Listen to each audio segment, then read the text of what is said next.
Hello, friends. You are welcome to another session on Code with Matt. If you are yet to subscribe to this channel, please kindly hit the subscribe button. And if you like my videos and you're enjoying what you are learning on this channel, please kindly hit the like button and share these videos with your friends and colleagues. Thank you very much. So today I just want to do an appendicular video. I just want to talk a little bit about header files. So what are these header files in C? Header files are things that you will usually come across, and you would use header files if you are going to develop in C. So let's head over to, I just want to show us the definition. I'm going to be using this teaching material from tutorialspoint.com. So shout out to you, the guy at tutorialspoint.com. If you want to learn, you want so many things, you can get it from their website. So in C language, you see header files contain a set of predefined standard library functions. And they include, this include preprocessing directive is used to include the header files with .h extension in the program. So like I said, you would have to use header files a lot. So the truth about the C programming language is that, you see, the language itself is not robust. It's not like Python that can do a lot of things out of the hood without importing anything. But in C, it's actually very limited. What you can do with it on its own is very limited. So this led to the development of different libraries. So most of the times you will come across standard libraries. So your compiler gets imported with the standard library. So you can get the header files of these libraries, import them with the include in your own code or in your own source code, and then use the functions that have been defined in those libraries. That's basically what the include would do. Then apart from the fact that you have to include from standard libraries or other libraries, you could come across different libraries online. For example, there's the CS50 library. The CS50 library, if you've taken a CS50 course, is not part of the standard library, but it was designed by the people at CS50, and then they use functions from those libraries. So different people have developed their own libraries. You could go on, you would come across all of them, and then if you can you can be free to use any of those libraries and use the functions defined there. And apart from the fact that you include libraries, you include header files for different libraries out there. You can also include header files that contain your own functions. So for example,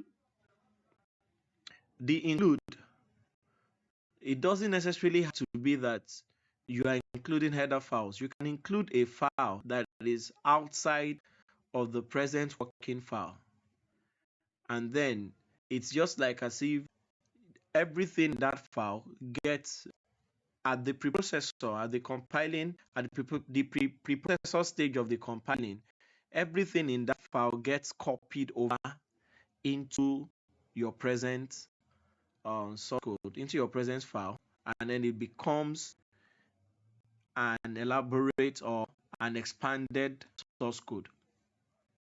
So what the include just does is used to include other text from other files that are outside your source code.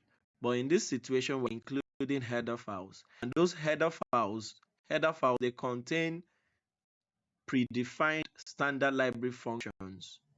So they contain the declarations, function declarations from other standard library functions.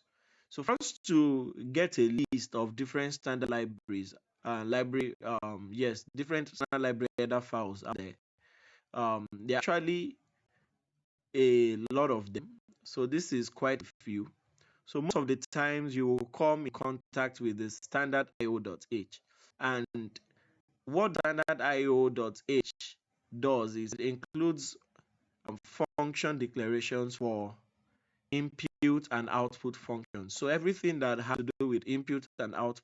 For example, you see us use printf a lot. Printf is one of the functions that are declared inside the standard that the stdio.h, which is part of the standard library. So you can see conio.h, that's for console input and output functions. stdlib.h, so this is for general utility functions. For example, when we start talking about memory allocations and code, we would be using stdlib.h. So for mathematical functions, you have the math.h. For string functions, when you want to manipulate strings, you deal with the string.h. And then these are others, right? So this is just to mention quite a few. So whatever you want to do in the C program, all you just have to do is locate the header file that is necessary and use the function from there.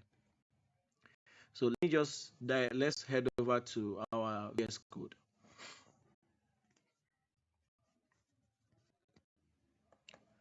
For me to include a header file, for me to include a header file, I have to just use the include directive, right?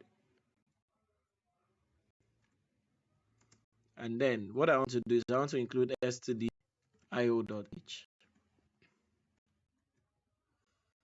Now, I want to show you something. I want to create another file, right? So let me call it another.c. And then in here, I want to just create a function int func. And then it will be void. I actually can leave it empty if it's void. It's not a problem. So here, let me just say return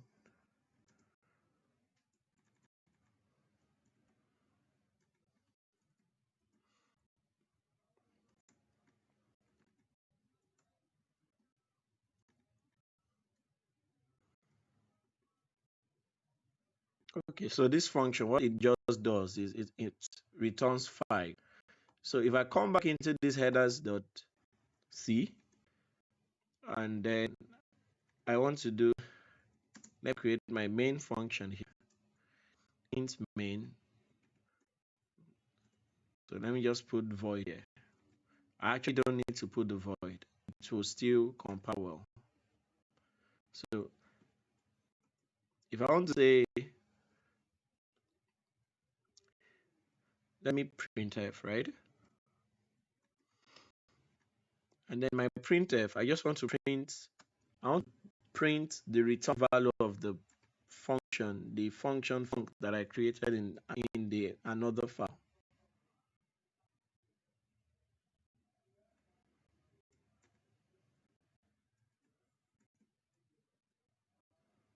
So what I will just do is I want to call func.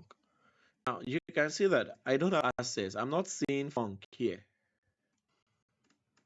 I'm not seeing func here because in this folder it doesn't exist. In this folder it doesn't exist. But there is a way. Let me try to compile this.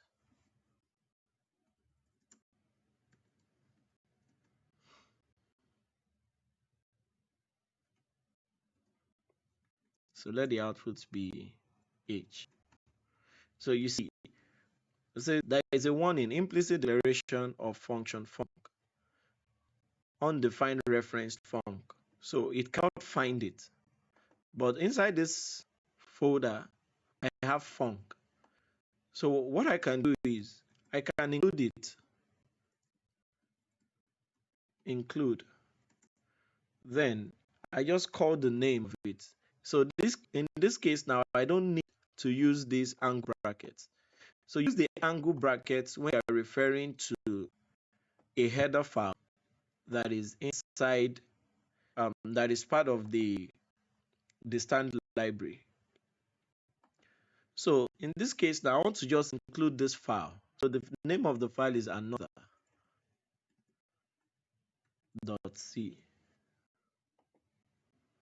So if I try to compile again,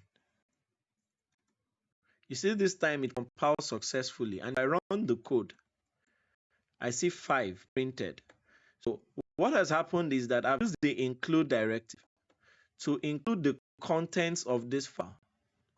Now let me show you something. I want to remove this. Let me comment this out. And then I want to comment out the stdio.h.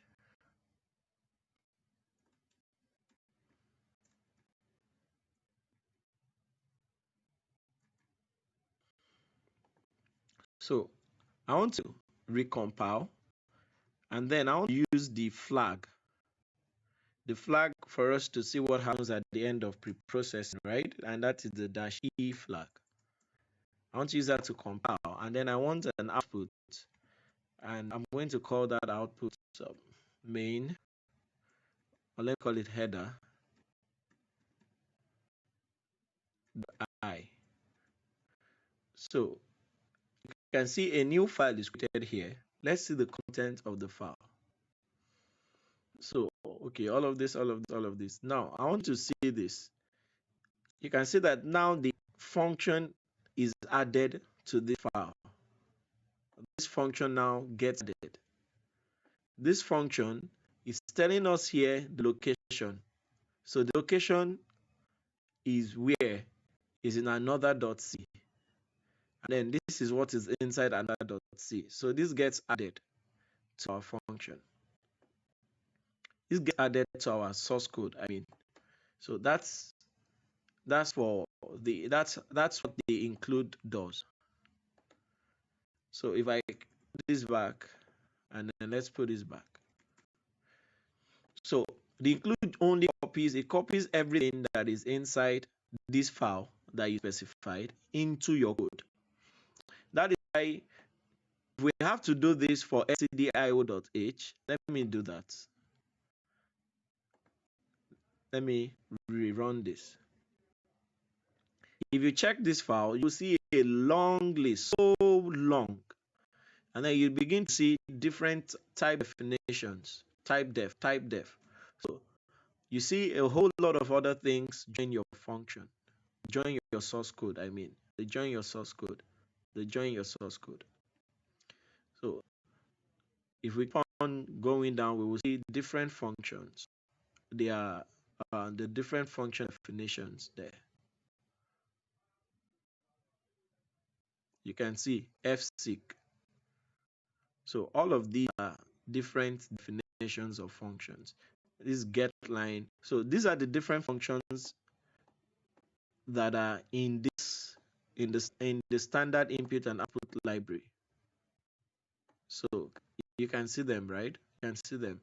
So I want you to have a try and exit at the preprocessor. Then you would see all of this there. A final thing that I want to talk about is how you can create your own header file. So for example, I have my header file. I name it main.c. And then you see I've created this function. I just want to copy this function and put it here. And then I'm going to put it inside our, I'm going to, it's main.h. Sorry for the naming. So if I copy that function here, I've defined the function inside here. So if I go back, let me delete this. So if I come back into my function, I'm not going to include another.c. I'll just include my main.h. And then another thing I like to do when coding is keep a separate file. I like to keep a separate file for all my includes. So I like my header file to contain, oh sorry, I like my header file to contain all my includes, right? All the preprocessor directives to include other library functions. I like to put them in single file. So this time around, I would include stdio.h here. And then I would have included this in my function. So now this time around, there is this, let me delete this. You see, we still have another .c. We have defined this function here, but the actual functionality, the body of the function is inside another .c. So what happens if I try to compile like this again? It compiles successfully. The reason why it compiles successfully is now if I check the file, see I see all the includes, everything in standard output. Then if I keep going down,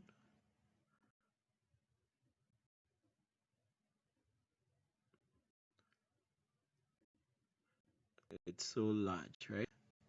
So if I come down here, I will see the int.func also there. However, let me do a full full compilation, right? Let's compile fully, and then let's give the output of h. You see there's an error. There is undefined reference to func. So the reason is it only has the definition of func, but it does not have the body. It only has the declaration of func, but it does not have the definition. It doesn't have the full function. So what I will have to do is I'll have to come back. Then I will have to add two files. And the name of the other file is another. So I would also tell the compiler that there are two files. Apart from header.s, I have another.c. And then now it has compiled successfully. And then if I run it, I see that it works well. So your take home, look through, you can go online, you can check the different header files, look at what they do, so that when you start getting into deeper, when you start getting deeper into C and you start coding on your own, you will know the header files to include, and you will know the different functions that that is available to the in the header files. All right, thank you very much, guys. If you like this video, if you enjoyed it, please click the like button and share so that you can help me to be discovered more by people. And also, if you'd like to subscribe to this channel, please click the subscribe button and get notified every time we release a video. Thank you very much. Bye.